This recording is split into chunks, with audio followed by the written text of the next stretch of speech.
सभी को यथा योग्य अभिवादन। इस वीडियो में पौराणिक कथा होली पर स्वाभाविकता और संभाव्यता के छांव में विचार करेंगे। होली क्यों जली? गुप्त काल के उत्कर्ष का समय। भारत के एक बड़े भूभाग पर नरसिंहगुप्त का शासन था। इसी समय मिहिरकुल का छोटा सा राज्य नरसिंहगुप्त के आँखों की किरकिरी बना था। नरसिंहगुप्त उसे अपने अधीन करना चाहता था। मिहिरकुल की कुशलता, संगठन की मजबूती, जनप्रियता से उससे सीधे युद्ध में उसे स्वयं की भी हानि की आशंका थी। अतः उसे कूटनीति और षड्यंत्रों से जीतने की योजना बनाई और सफल रहा। इसी ऐतिहासिक थीम पर एक पौराणिक लोक कथा की कल्पना की गई है। यदि इस काल्पनिक कथा को पाखंड अंधविश्वास से हटकर देखा जाए तो कथा कुछ इस प्रकार होगी। गुप्त काल में ब्राह्मणों का शासन चरम पर था। उन्होंने बहुत से राजाओं को अपने अधीन कर रखा था। नरसिंहगुप्त के शासक होते हुए उसका एक पड़ोसी राज्य था जो ब्राह्मणों की अधीनता नहीं मानता था। उसका शासक था हिरण्यकश्यप। नरसिंहगुप्त उसे अपने अधीन करना चाहता था, किंतु हिरण्यकश्यप की कुशलता, जनप्रियता और मजबूत संगठन को देखते हुए उससे सीधे युद्ध नहीं करना चाहता था। इस युद्ध में उसे भी अपनी हानि की आशंका थी। उसने हिरण्यकश्यप को कूटनीति और षड्यंत्र के माध्यम से हराने की उपाय सोची। प्राचीन काल से ही धर्म और राजनीति का गहरा संबंध है। ब्राह्मण वैदिक धर्मानुयायी थे। वेद का अर्थ है ज्ञान, एक ऐसा ज्ञान जो मनोविज्ञान के सहारे मानसिक विकार उत्पन्न करने में निपुणता लाता है। पाखंड, अंधविश्वास, भ्रम से लोगों को मूर्ख, मंदबुद्धि, अज्ञानी बनाने की कला है। दूसरी ओर गैर ब्राह्मण लोग जैन, बौद्ध धर्मानुयायी थे, जो नवीन, वास्तविक, सत्य ज्ञान, कर्म के अन्वेषक थे। इन धर्मों के अनुयायी सम्यक कर्म और सत्य के आचरण से समृद्ध तो थे, किंतु जीवन में श्रम अधिक था। बिना श्रम के इच्छित फल, सुख व समृद्धि पा लेना मानव की ही नहीं, प्राणी मात्र की मनोवृत्ति होती है। इसी मनोविज्ञान का प्रयोग करते हुए देवी देवता, तंत्र मंत्र, यंत्र, पाखंड के चमत्कारिक प्रभाव का, प्रलोभन का इंद्रजाल ही वैदिक या ब्राह्मण धर्म है। श्रम से बचने के चक्कर में व्यक्ति श्रम फल की उपलब्धि की पूंजी को कर्मकांडों के नाम पर उल्टाकर खोखला होता चला जाता है। फिर तो वह ब्राह्मणों की मुट्ठी में होता है।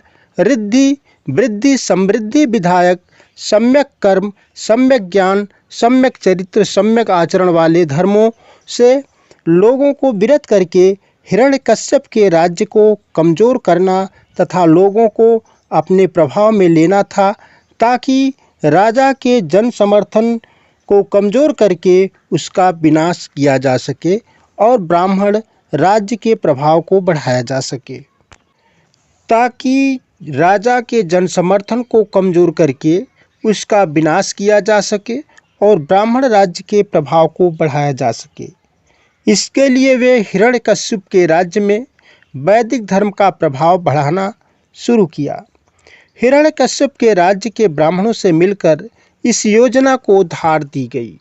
नरसिंह के गुप्तचरों व हिरण्यकश्यप के राज्य के ब्राह्मणों के षड्यंत्र से हिरण्यकश्यप के राज्य में वैदिक धर्म का प्रभाव बढ़ गया, जैसा कि 2014 से 2024 के बीच में हुआ है।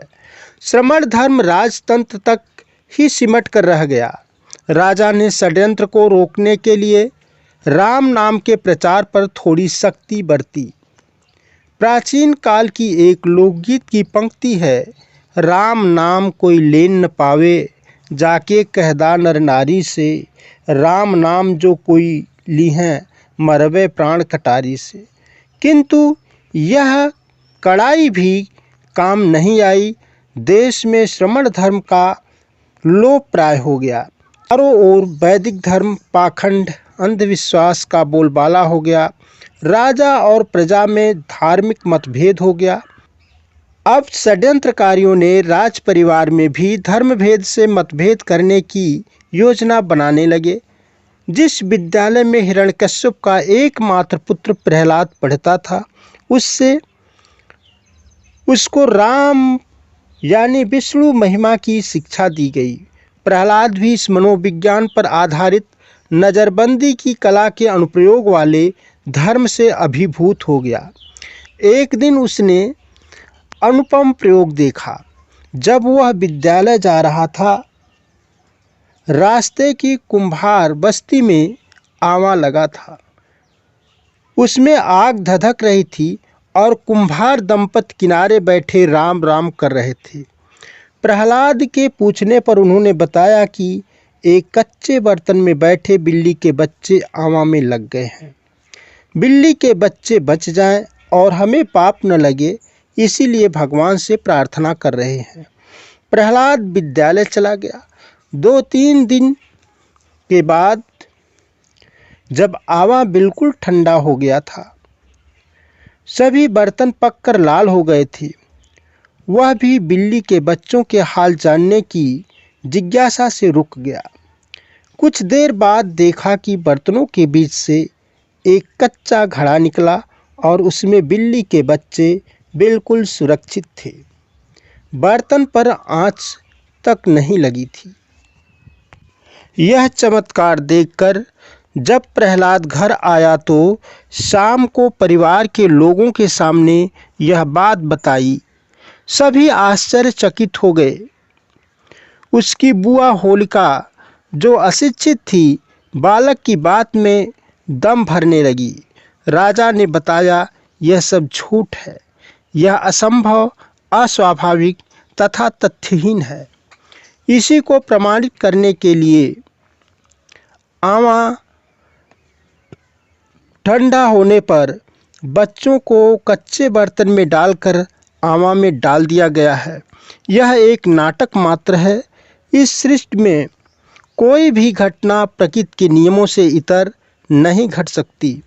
प्राकृतिक सिद्धांतों के जो अपवाद हैं, वे भी प्रकृति के नियंत्रण के तहत एक नियम से ही घटित होते हैं। वैदिक धर्म के कर्मकांड मानसिक क्रियाओं, मनोवैज्ञानिक आधारों पर नज़रबंदी के खेल का प्रयोग है। राम नाम की महिमा, देवी देवताओं, तंत्र मंत्र की महिमा और चमत्कार शिकारी के चारे के समान आकर्षक होते हैं। यह अभियान इस राज्य को नष्ट करने का षड्यंत्र है। इस प्रकार बहुत समझाने पर भी जब हिरण्यकश्यप की बातों पर यकीन नहीं हुआ, तब वह अपनी बहन और पुत्र से कहा कि हाथ को कंगन से आरसी क्या। जब राम राम करने से भक्त के लिए आग शीतल बन जाता है, बर्फ गर्म हो जाती है, तो आग का आवा बनवा देता हूँ, खुद प्रयोग करके विश्वास कर लो। वह राजा नहीं जानता था कि इनको विश्वास में इतना अंधा बना दिया गया है कि तब भी नहीं समझ पाएंगे। फिर राजा को क्रोधित होकर आवा लगवा दिया। सोचा शायद अब अक्ल खुलेगी, किंतु राजा को यकीन नहीं होता था। उसकी बहन होलिका भतीजे प्रहलाद को गोद में लेकर राम राम करती आग में बढ़ने लगी। राजा को अब भी अक्ल आ जाने की यकीन थी, किंतु वह आगे बढ़ती ही गई। जैसे ही राम राम करती कदम आग में डाली, आग के घेरे में आते ही वह छटपटाने लगी। प्रहलाद गोद से छिटक कर दूर चला गया, किंतु वह चक्कर खाकर आग में ही गिर गई। फिर बचाने की सारी कोशिश नाकाम रही। इस घटना से राजा बहुत चिंतित हुआ।